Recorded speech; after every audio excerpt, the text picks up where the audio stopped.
Welcome to Antarctic Stories, a podcast that takes you behind the scenes into the rich world of people who live, work, and undertake daring expeditions in the polar regions. My name is Heather Thorkelson, and I'll be your host today.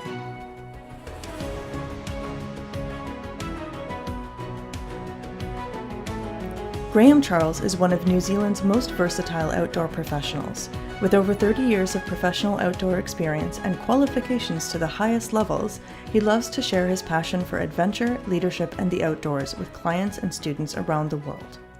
Graham is the president and founder of the Polar Tourism Guides Association, an international standards and assessing body for polar guides. He has been a part of New Zealand's professional outdoor training and assessment scheme from its first day of inception in 1987 to now being required by New Zealand law to teach outdoor skills, and he has been working, playing, and expeditioning in the polar regions for 19 years. A former national representative in whitewater slalom racing, he has climbed, paddled, and adventured in many countries and pioneered new rock routes, ascents in the mountains, and descents of rivers in New Zealand. Graham was the chief instructor at the Sir Edmund Hillary Outdoor Pursuit Centre for 5 years. He lives fully by his adventure principles and in any year can be found in charge of small ship expeditions to the Antarctic as well as the Canadian and Norwegian Arctic. He is also busy training polar guides in fieldcraft, leadership, and situational management, as well as teaching whitewater kayaking in California and New Zealand. He also runs leadership ventures for Wharton Business School and generally enjoys exploring remote and inaccessible parts of the globe. His vision and passion for sharing the values of adventure and an active lifestyle have firmly established him as a renowned international adventurer. He has completed world-first expeditions, sea kayaking the length of the Antarctic Peninsula, traversing the Darwin Cordillera, and the first sea kayak circumnavigation of South Georgia. He has skied across the Greenland ice cap, kayaked and climbed around the Nuussuaq Peninsula in western Greenland, and traversed Oscar II Land in Spitsbergen. When not doing any of this, he and his wife Alyssa and daughter Isla enjoy their time climbing, paddling, cycling, and skiing from their homes in Bozeman, Montana, and Wanaka, New Zealand. Graham Charles, welcome to Antarctic Stories. Thanks, Heather. It's great to be here. So you've got over 3 decades of experience in extreme adventuring, 2 decades of which have been in the polar regions. In fact, you've completed a couple of polar world's first expeditions, namely sea kayaking down the length of the Antarctic Peninsula in 2001, which the Antarctic Peninsula is the most commonly visited part of the continent by tourist ships, so that's very interesting. And you've also circumnavigated South Georgia in 2005 by sea kayak, which was also a world's first. Can you tell us a bit about this epic journey down the peninsula? So specifically, I'm very curious to hear, where did you start this expedition? Where did you stop? How did you decide how far to go? And how long did it take you? Sure. The Antarctic Peninsula Sea Kayak Expedition came about as a sort of dream I had. I'd been working in the Ross Sea for the New Zealand government as a field safety guide. And I'd spent a bunch of time out on the ice edge looking after film crews and had seen just the incredible wildlife and figured that most of the wildlife in Antarctica is at the ice edge. And so while I'm a mountaineer and love the icy interior, it just seemed more interesting being out on the coast, and I wanted to go back. And so I looked at the map and, you said in your intro that, yes, it's the most visited part and where Antarctic tourism happens. And yes, it is. Things were quite a bit different back in 2001, and I'm sure even back in the start of Antarctic tourism in the 80s, that things were markedly different again. But it was quite a different feel and thing even in 2001 to what it is today. But anyway, so I decided that the Antarctic Peninsula looked like a great place. Talking to experts, people who had experience there, they had all said that that was probably impossible because of weather and just the vast distances between any landings, but there were bays, fjords, and so it offered more shelter than the sort of mainland or main exterior of the Antarctic continent. And so I did some research, found out there'd only been sort of one other trip at that point on its own, as opposed to people going kayaking off a ship for a few hours, and they'd just done a small section in the middle of the peninsula. And so it seemed to me that the goal of trying to leave the northern end of the peninsula at a place called Hope Bay in Antarctic Sound, which gives you the start point right at the northern end. Argentinian base there called Esperanza. So we got dropped off there and left from there. And then our plan was to paddle south to get across the polar circle. And then if we could go further, we would. And so we did cross the polar circle on my birthday that year on February 18, which was a good feeling to achieve that. And then we sort of pushed a little bit further south. But we were out it took us 36 days to get from Hope Bay down there. We were making great time because the weather in the first part of the journey was absolute crap. And we were paddling in snowstorms and fog and wind day after day with, we would be paddling upwards of 14 and 16 hours before we'd find anywhere to get out of the kayaks. And so they were long days. But because of that, we inadvertently made a lot of miles. And so we got to the middle part of the peninsula in pretty good time. And so we actually slowed up there because the weather became good and we're in the deeper fjords in the middle part of the peninsula. And so we slowed up just to enjoy ourselves because we had just been going out on this fog and wind and snow. And then the last part of the journey sort of came about because we were going to push forward. We got picked up at the entrance to the Gullet down near Adelaide Island for people who are familiar with that area, but only because the vessel, the sailing yacht that was going to pick us up had been waylaid that year by rescuing some mountaineers who got in trouble. And we didn't know where they were because we didn't have there was no sat phone or communications at all. We were just on our own. And we knew that if we went through the Gullet and down into Marguerite Bay, further south in Adelaide Island, then it was going to take ages for this yacht to turn up. And we only had 5 days of food left when we sort of came to a halt. And at that stage, just randomly, we had seen the ship that subsequently sunk, the Explorer, which had a woman called Kim Crosby as the expedition leader at the time. And I'd managed with a little handheld VHF radio just on the edge of range to get in touch with them. No way. And they could, if we could be in this certain area, they weren't going to change their tourism schedule.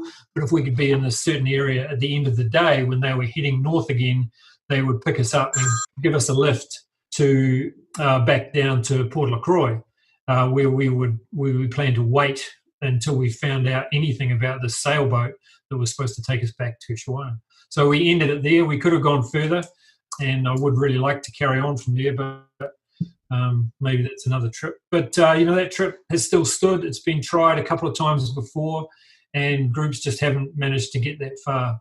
I always thought perhaps we were lucky, perhaps it was good skills and good management. Like all of these things, it's probably a mixture of a bit of both.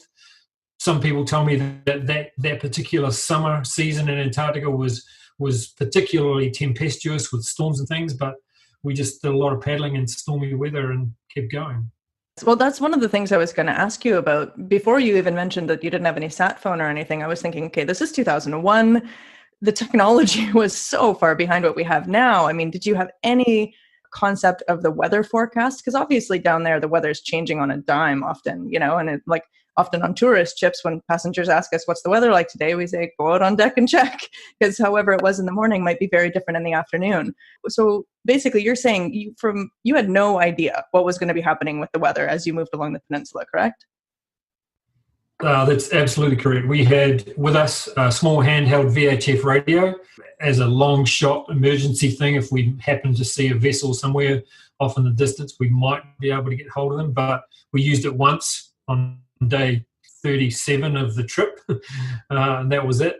And no, we had no idea. We'd get out of the tent in the morning and stick our head out and go, well, who knows what's going to happen today, but the wind or the weather looks like it's on our side, and off we go. So it wasn't necessarily an extreme expedition apart from the unknown, because as you know, the weather on the Antarctic Peninsula changes very, very quickly, but we would have to make a decision. And once we launched from wherever we were camping that night and out into the sea, the wind can change on a dime, the catabatics can come up.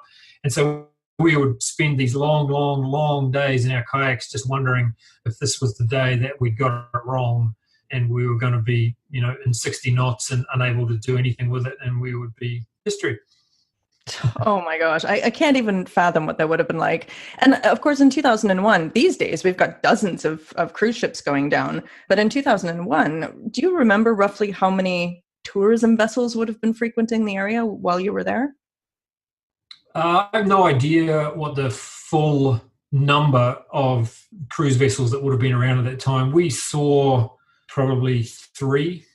Wow. On our trip. We were camped at Cuvieville Island, and we were caught naked sunbathing by a ship called the Bremen, I think it was, when, unbeknownst to us, they were parked around the corner, and suddenly we were taking a half day off in the sunshine, and we'd had our first wash and swim at Cuvieville Island, and we were just sitting on some rocks, sunbathing naked, and around the corner came a whole lot of Zodiacs with passengers dressed up for the South Pole as they are, and the guide's probably telling them, yes, we're all hot because it's a warm day, but the weather can change, and it's extreme Antarctica, and there's these 3 naked idiots sitting on a rock on Cuvieville Island. So we saw them. We caught up with a woman called Hayley Shepherd, who's known to a lot of people in the polar tourism world. She was working on a ship then called the Dranitsin, and we caught up with them at Port LaCroix on our way south. We saw one other ship in the Penola Strait down near Peterman Island, and then once we cut loose from Peterman Island, we didn't see anybody. Yeah, I mean, even these days, not a lot of ships go further south than that. So yeah, you're getting off the beaten track. Oh, that's wild. And especially because we were sticking alongside the coast, that whole southern area of Crystal Sound is very poorly charted. So vessels could have been making a run south, but they're so far out to sea down that part until they come back in near Detail Island and the Gullet. But we were miles away from any. It's a pretty magical experience, I imagine, going along the peninsula so closely in a way that ships can't, and experiencing nature so close up and experiencing the coastline in that way. I mean, I hope you did have some reasonable weather days where you could kind of relax and take it all in, because as you say, it's not something that people have been able to repeat, and it's a world first, and that's just great. And so, I mean, we could talk all day about this, I'm sure. I have so many questions because I love the peninsula, but I really want to ask you as well about your South Georgia circumnavigation, because a number of people and teams have attempted this, but it is so exposed. I mean, it's so much more exposed than even the peninsula is. It's out in the middle of the ocean, and it makes it an extremely tough endeavor. So can you tell us a little bit about that experience and the obstacles you had to overcome when you were circumnavigating that island? In 2005, we'd done another expedition in 2003 in Tierra del Fuego, a mountaineering and sea kayaking trip. And then in 2005, we knew that no one had completed the circumnavigation of South Georgia, and while we had kayaks down there, it seemed like the obvious next step for us. And it was the next thing that wise old hands said can't be done back in that time. And so it seemed like the very obvious thing to do. So we started planning that. The biggest obstacle actually was getting permission to do it, because, as people know, the British government run that, or the Falklands Island government. And getting permission, we used reams and reams of paper to prove our worthiness. And to go back to famous adventure quotes, Eric Shipton was, the best expedition can be organised on the back of an envelope, and it was very much a case of that, and that we, in order to prove that we weren't going to die for the British government, we downed half a rainforest of trees and paperwork for something that was completely uncertain and unknown, and no one could know what was going to happen and whether we were going to blow it and get killed or do it easily. We were required to write every single campsite that we were going to use, and we had absolutely no freaking idea at all where we were going to be. So we made up all this stuff, and it just seemed like a waste of time. And it's one of the bigger issues with adventuring these days, because even back in our Antarctic Peninsula trip, where we were left alone for that whole time, the door closed pretty much right after our trip, and anyone now who might want to go and repeat that trip has to have an accompanying yacht trotting along behind them, which is fine, but it takes away the commitment factor, because there's always a yacht there if something goes wrong, and other parties who've tried it, they've had injuries or people with strained shoulders who've got out on the yacht for a few days to take a break. We never had that option, and we didn't want that option. But anyway, so South Georgia was a bit like that. We were required to have a yacht. We didn't want it follow along behind us, but the South Georgia government insisted that it was there. So we made a deal with them and said, the yacht is at as much risk as we are on the southwestern coast. So it's pointless to put a whole yacht at risk where we're quite happy holding down the tent in a blizzard on the beach. And so we said, well, how about if the yacht, rather than following along behind us, just is somewhere in the quadrant of the island that we're in. We don't know where they are, we don't care, but at least they're somewhere there. So they agreed to that. But, we turned up in South Georgia in October. We went in October because we wanted to go before the fur seals started coming to shore, because we knew that was going to be a major issue in trying to camp, and also to beat a British team that we knew were having a crack at it that year as well.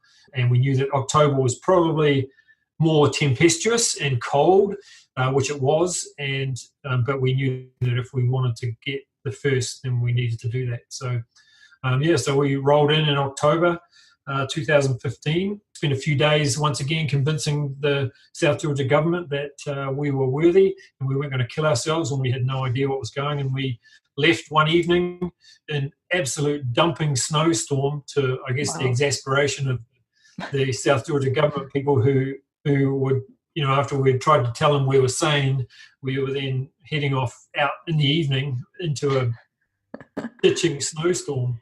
So it was great, but it was a fantastic journey.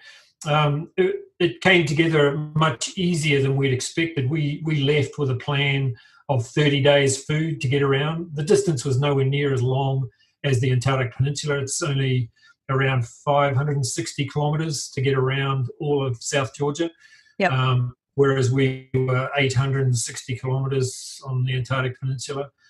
But we'd always figured that we, at some stage on the southwest coast, the exposed coast, the killer coast, the unclaimed coast, as we called it, we always figured that we'd spend 5 or 6 days or more pinned down in a blizzard, sort of hanging on. But it never came. We went around in a anti-clockwise direction, and when we came around the northern end of the island, it just happened to be, weather forecast was lousy in the fact that it was snowing and freezing cold, sub-zero temperatures Celsius, and but the wind was down, and so we just kept going and managed to get along the whole southwest coast in 4.5 days, and some really big days, and we got around the corner just as the next big southwest storm came in, but we were then on the lee side of the island, and so it was easier to find shelter.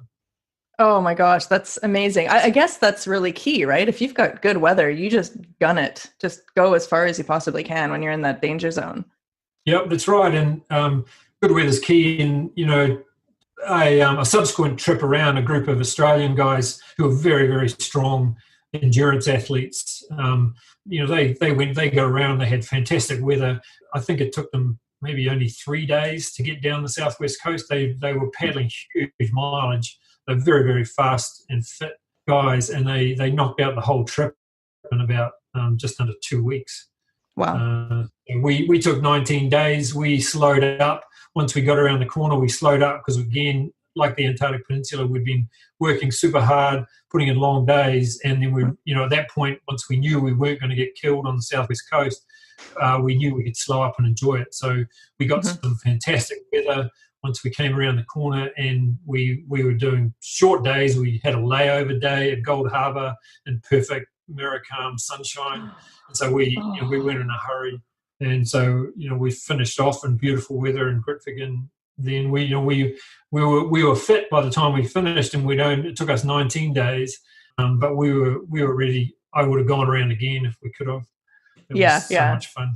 Well, and you weren't trying to beat a time at that point. You were just trying to actually get around it because nobody had done that yet. So it's nice, I suppose, that you had that opportunity to slow down and enjoy a bit. And anyone who's been to South Georgia and places like Gold Harbour, I mean, I'm sure they're just as envious as I am right now that you got to stop over there and spend a rest day, because it is absolute magic. It is literally one of the most magical islands on the planet. So what an amazing experience for you guys to have had. I'm assuming in 2005, also, this is sort of early tech days. Did you guys have much communication equipment with you at that time? We did have a satellite phone in South Georgia, and so we would get text messages, very, very abbreviated text messages to the sat phone, basically just telling us the weather was either going to stay the same, get worse, or get better. And so we just did that. We didn't want to use up any battery power making calls for more elaborate messages. All we needed to know was better, the same, or worse. We made our decisions based on that. So in and amongst all these great adventures you've been having, you've also been working in the polar tourism industry as a guide, right, on tourism vessels for the last, 2 decades now? Yeah, working as a guide, I guess, in Antarctica. I went to Scott Base in 1990, so I've been back except for this last summer, every year since, in some kind of guide role. So this brings me to one of the main reasons I wanted to have you on the podcast today. You are the founder and president of the Polar Tourism Guides Association. And for listeners who have never heard of it or who have heard of it but are keen to hear more about its development, can you share exactly what the PTGA is and a little bit about its genesis story? Well, the Polar Tourism Guides Association is a professional industry association. We're registered in the US here as a non-profit, and it's an association, professional association for polar guides, just like an accountants association is a professional association for accountants to be represented by, to hold up their interests, and to sort of hold any qualifications that people have. And that's what the Polar Tourism Guides Association is and is about. Well, it started many, many, many years ago, it's largely to do with having a way to show that guides have some minimum competency and skills, formalized skills in certain areas of operation. While I'd been expedition leading, ELing for various companies over the years from the mid-2000s on, I had read and seen a number of operations manuals and standard operating procedures. I realized back then that all of this stuff was just sort of written words, and with the fast and frenetic nature of the polar tourism industry, and particularly on ships with high staff turnover, short contracts, and relatively short lifespan in the industry, for the average person is kind of 4 to 5 years working as a polar guide, and then they go off and do something else. This other stuff just wasn't working. And so I have a long history in New Zealand as an outdoor educator, working with the standards body in New Zealand for measurement of outdoor education qualifications and skills. And I assess to those standards and skills for that organisation. So I have a lot of experience with doing this. And so I thought I was in a relatively unique position in that I bring this kind of career of assessing outdoor guides in New Zealand to the polar realm. So since the mid-2000s, I've been offering various iterations of syllabus or syllabi for different skills, for driving zodiacs and leading hikes and things like this. And I had offered them to a number of companies that I'd worked for, but it was too different, it seemed, and kind of too weird, and they were too busy to really sort of do much with it. And so I had a lot of this stuff just sort of sitting around because I just do this work and do it. Anyway, so nothing really happened out of that, but I was still really keen on it. And over the years, working as an EL, I would train people, my expedition teams who would come to me, and I would use sort of my own parameters, and more importantly, I would introduce them to a feedback mechanism, a way to communicate and give feedback to my expedition teams who work for me, so that people knew a set of rules. If we were pressured for time, then we could still achieve an expedition team meeting or some feedback on, let's say the wheels have completely come off a landing and things are just, turning to hell in a handbasket, that we can review this stuff quickly. Because as we all know, people who work in the polar tourism industry, when you finish that excursion, you get back on the ship, people are tired, they're perhaps cold, and the next thing that happens is a recap or lunch or another meeting or something, and time is short. And so endless round and round and round sessions that I'd seen a lot of in expedition rooms on ships just seemed to be a waste of time. And so I wanted to introduce a mechanism for giving and receiving feedback that was emotionally safe, got to the point, and was efficient in time. And so that was another key thing. And I just did that on my own as an expedition leader. But I thought, there's a lot of worth for other companies and the industry and for guides in doing this. Then in 2011, 2015, I was able to attend the IATO and AECO Field Staff Conference in Toronto. Mm-hmm. And it's the first one I'd ever been to of these things. I think it was probably only the second one that I'd run. But anyway, I got to listen in while these two industry associations, IATO and AECO, got hammered with questions from companies, polar companies, asking, why can't you have a standard? We need something, because we employ people, but they have no minimum competency. There's nothing to measure them against.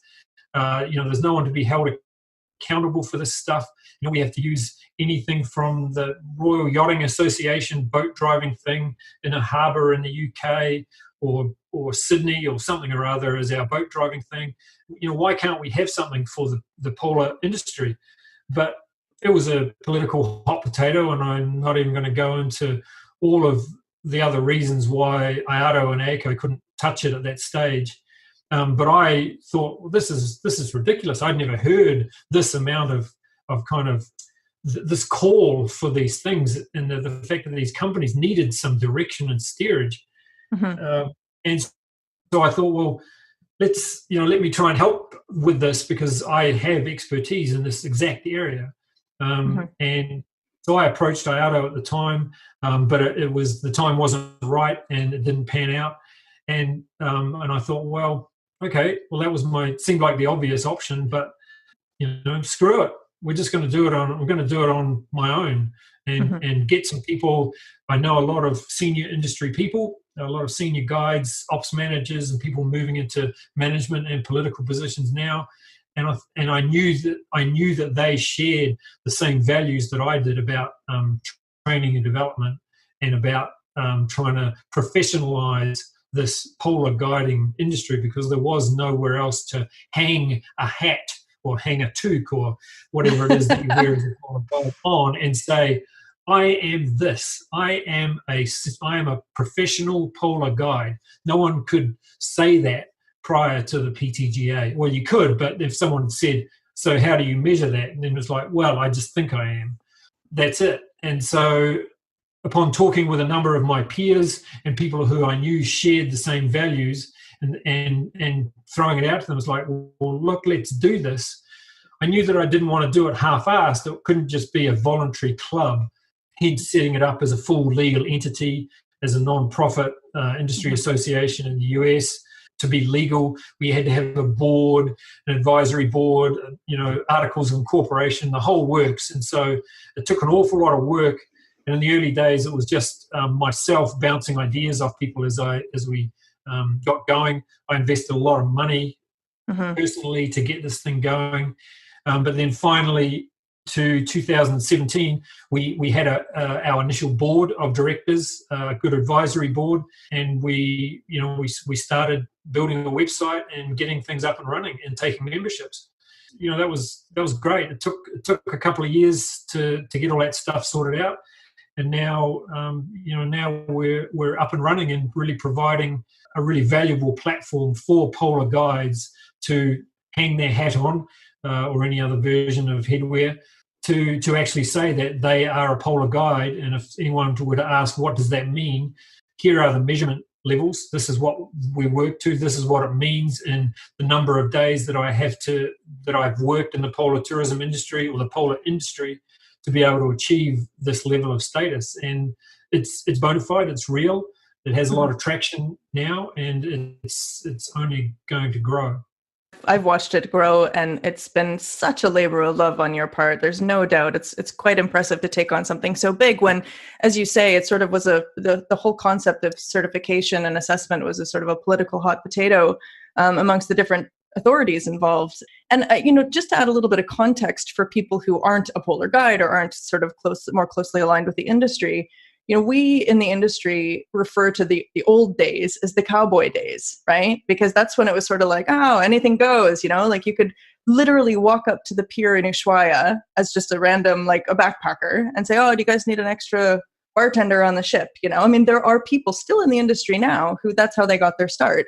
It was the cowboy days. You could be anybody. You could step on a ship, start as a bartender, start as a Zodiac driver, even if you didn't really know how to drive Zodiacs that well, and sort of work your way up in the ranks. And then the other piece of the quote, I'm doing the hand quotations, cowboy days, is that because there weren't sort of more specific safety protocols or expectations, things were just done differently. It was like, let's go down to Antarctica and have fun, as opposed to that level of professionalism that you're talking about, of having a certain number of hours under your belt or seasons, or just a level of experience that shows that you know what you're doing and you know how to safely operate doing that thing. Because it's one thing to be a guide if you're a guide in the tropics. If you fall in the water, you can swim to shore, get back on the boat, whatever. If you fall in the water in the polar regions, it's a completely different deal. Like everything is a completely different deal in a polar environment, which, is one of the reasons why this type of, having this type of standardization, the standards of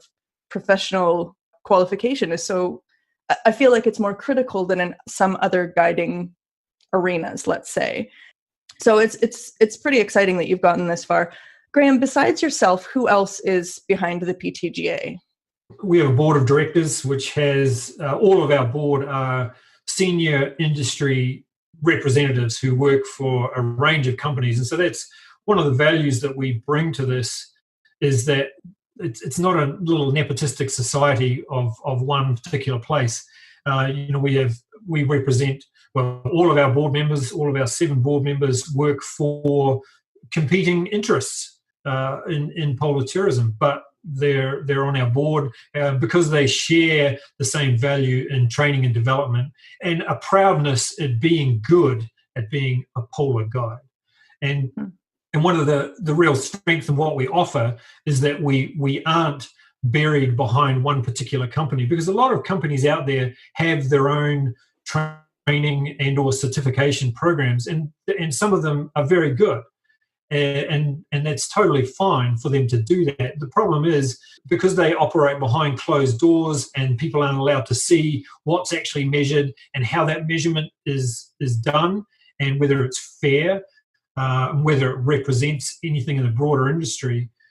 So you don't get to know if it's with X expeditions, their own training thing. That's fine. We offer a third-party vetting process where everything that we have is transparent. Anyone from a coroner to a governor in Svalbard to a South Georgia government officer, or anyone, if someone turns up and says that I have a hiking qualification via this association, they can look and see exactly how it was tested, what was tested, and what this person is expected to know. The theory being, of course, is that if you, Heather, turned up there and you were supposedly, anyone should be able to see you, and if they held our syllabus up to you while you were doing your job, you should be able to meet all of those minimum competencies on any day of the year. And so, and that's what we represent, is a totally non-partisan third-party system that's completely transparent and accountable and measured by a higher authority, that we have an ISO standard for these processes in our work, which is fantastic, which lends it a level of credibility that no one else has ever gone for in the polar industry. And part of that is, why did we go to that sort of effort, was the fact that we really wanted polar guides to be proud of a profession. You talked about the cowboy days, and people can take umbrage to the association that, I wasn't a cowboy back in the cowboy days. And it's absolutely true. There's a lot of very proud guides from the 80s to now. who were working very professionally, but there were some people who worked somewhat less than professionally and were just having a good old time, and that's absolutely fine. Development happens in that way. And even now, we're not a mandatory association.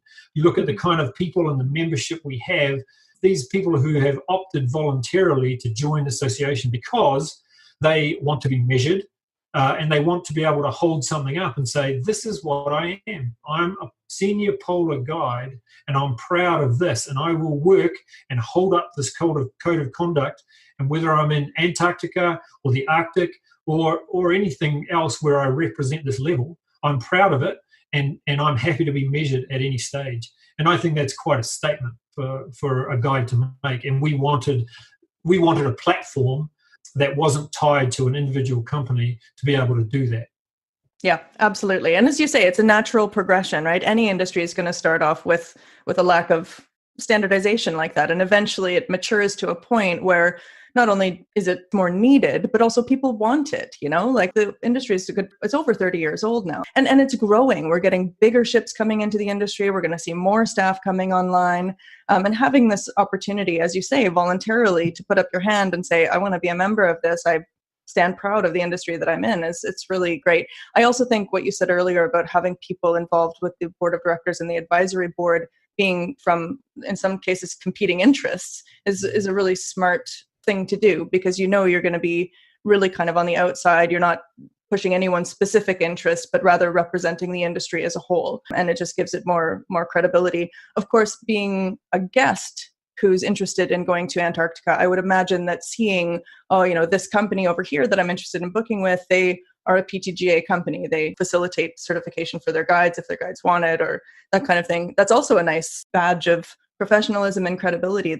How has uptake been in terms of membership? I know you can come in as an individual guide, but also companies can come in as members. How has the uptake been since 2017 with membership? It's been quite extraordinary, really. We have somewhere in the vicinity of 245 individual members, which is good for a little startup entrepreneurial speculative venture like the PTGA. So I'm really encouraged by that. By the middle of this year, we will have over 100 of those members will have status as senior polar guides, which is no easy feat when you look at the requirements to be a senior guide. Generally, most people have well over 500 or more days of polar experience. Our biggest haul yet is someone who, on their log, had registered somewhere in the order of 2,500 days working in the polar industry. So this is, these are people with some serious experience, and we're really happy that they've looked to us rather than just resting on their laurels going, I've been doing this 2,500 days. Why do I need this? But for people to go, I've been doing this for 2,500 days. I've received no recognition of this up to this point. I want to be a professional guide. So that's been good. We have 4 what we call corporate members or accredited provider companies. Companies, Polar Latitudes, Aurora Expeditions, Silver Sea Expeditions, and Antarctica 21, who have joined on. And what that gets them is the ability to use all of our framework and systems by being a corporate member or an accredited provider. So those companies are allowed to assess using all of our systems, but they also have to assess using our processes. And so that's good for them because we've taken the work out of a company trying to decide and design its own training program. We've done all the work for them. We train the assessors because when they're assessing, and this is why it has that external integrity, because if an assessor is assessing for, say, polar latitudes, when they're doing the assessments, they're not working for Polar Latitudes, they're working for the Polar Tourism Guides Association. So even, we hope that things are congruent, but they're working to our requirements in the way things happen. And I just wanted to point out one of the other differentiators with what we're doing and why it's a higher level of qualification, if you like, is that all of our stuff is performance measured. So it's not just an attendance where you go along to a course, you sit and listen to someone tell you how to drive a Zodiac, and you listen to them tell you how to get passengers on and off the Zodiac. with our assessments at PTGA, it's all done on your performance. It's not a checklist, someone just watching you. You have to be seen to be doing it, and then you engage in two-way interaction with an assessor who will then ask a bunch of contingency questions to probe the depth and breadth of your experience. So rather than just seeing one thing and going, oh yeah, you're good to go, that assessment is an engaged process. And as I said earlier, one of the other key parts of the PTGA process that I really wanted to instill in professional guides is that ability to work with an open feedback system where people could give and receive positive and critical feedback in an emotionally safe way without needing to justify, being able to simply listen to the feedback from an experienced operator and accept it and just listen to what they have to say. And from my work in lots of industries similar to this, the ability to do that is a really, really powerful social skill. And it's an integral part of PTGA assessments and being part of being a PTGA member. Graham, how many assessors do you currently have? Currently, we have 20 probationary assessors. So our assessment process, people have to do a training course, learn what the skills of assessment, what our administrative requirements are for reporting, and all that sort of stuff. And it's an intense short program, but then they have a 12-month probationary period where they have to show proof that they can work to the requirements that we have. So whether it's simply administrative filing or whether it's using our feedback system, we have a number of checks through that 12-month period where we gain further proof that they're operating exactly how they should be as a representative of the PTGA, as an assessor, which is a really important position. But those roles are also on the uptake. We're about to run 2 more assessor training courses. So by the end of June, we'll have probably upwards of 30 assessors in there, which make us one of the biggest compliance player in the polar tourism industry anywhere. I think, having been on a ship as a staff member when there was an assessor on board, it was really quite a fantastic experience, actually, to have someone who, during a 10-day voyage, for example, you sort of have that initial conversation. We do maybe some Zodiac driving assessments, and then you go off, and they're able to see you actually functioning as a guide in that environment, and not just when you're in that moment of assessment, but also seeing you operate and seeing your knowledge and that kind of thing, and then coming back and having another conversation about that and talking about the depth of your knowledge a little bit more. So it's not just, just to be really clear, it's not just that you spend this one little chunk of time with an assessor, but when you have this many assessors and they're out working for lots of different companies on lots of different ships, they're able to really, truly see these guides functioning in the field. And it's not just a one-off, it's an ongoing observation and relationship that is circular, and that's, as you say, like there's no other organization that has that. So that's really quite impressive. And it's really exciting that so many people are interested in being assessors as well, because it's not an easy role to step into. We've adopted what's called a workplace-based assessment model as we looked at a number of models for doing this kind of stuff. And this is the one that we thought was the best fit for the polar industry, with just the nature of random changes and situational context that comes up with running polar operations. And exactly as you say, a big part of it is it's not just a tick list, that we just didn't want to do that. And it for the large part, a guide is assessed on the job doing their job. So it's not a special program of imaginary scenarios. You have to go off and do this, and imagine this was happening. Where judging someone's competence or not relies on their interpretation of your imaginary scenario. This is assessors watching guides doing exactly what they need to do as guides. Not only the hard skills, leading a hike or driving Zodiacs, but interacting with the guests. And that's all of the subtle, nuanced skills. Are you a personable person? How do you interpret information for these people? Do you have constant vigilance for these folks who are less steady on their feet on the slippery, rocky beach? And are you there for them? Because that's the expectation of a professional guide. If you're hanging out, if someone's hanging out on the beach, just chewing the fat while Mr. Jones is slipping over on a rock over there, then that's not the values of a professional guide. You can be employed to do that, that's fine. But if you want to be represented by the PTGA, you are a professional guide and you are assessed with against all of those measures. How can guides who aren't currently members, how can they learn more and pursue accreditation?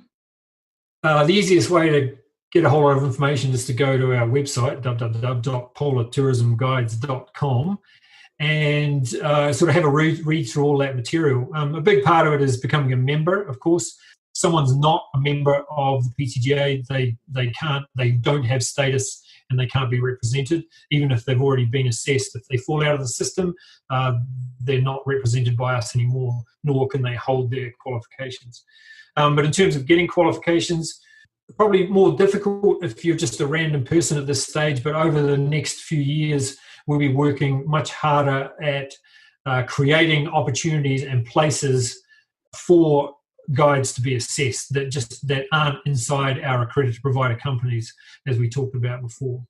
But the website has the most amount of information, and of course you can use the email on the website to ask anything that's not answered on that website, and we'll try to get to it as fast as we can. Excellent. So Graham, what is next for the PTGA? The PTGA this year, 2019, we're looking to build our membership base. We're looking to bring on board some more corporate members, and we're really excited about that. And just to really kind of spend the year establishing ourselves for where we're at and what we're doing in the industry. And there's no doubt about what we're doing in the industry now.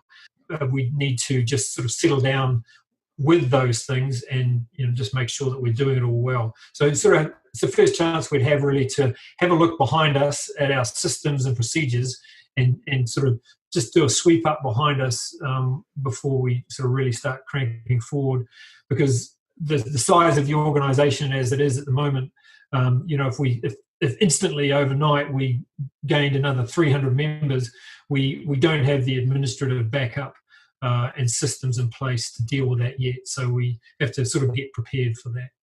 Right, absolutely. Is there any initiative related to the PTGA that you want to give a shout out to?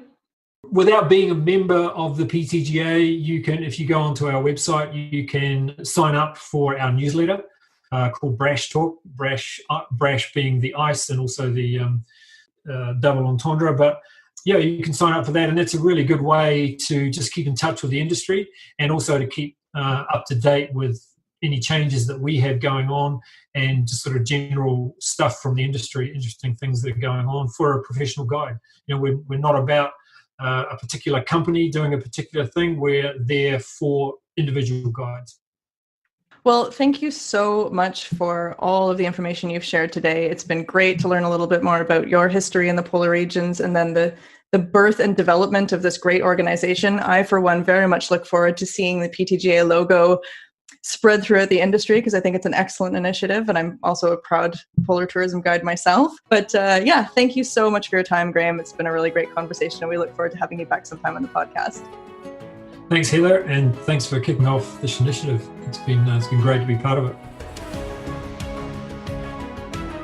We hope you enjoyed today's episode of Antarctic Stories. If you like the stories we bring to you, please subscribe for future episodes. And if you want to help the podcast, leaving a rating or review greatly assists us in reaching a wider audience. Antarctic Stories is a production of Twin Tracks Expeditions, your experts in small ship expedition cruises to the Arctic and Antarctica. We love sharing our insider knowledge to help you find the perfect ship for your next polar expedition. Find us on Facebook, Instagram, or at twintracksexpeditions.com.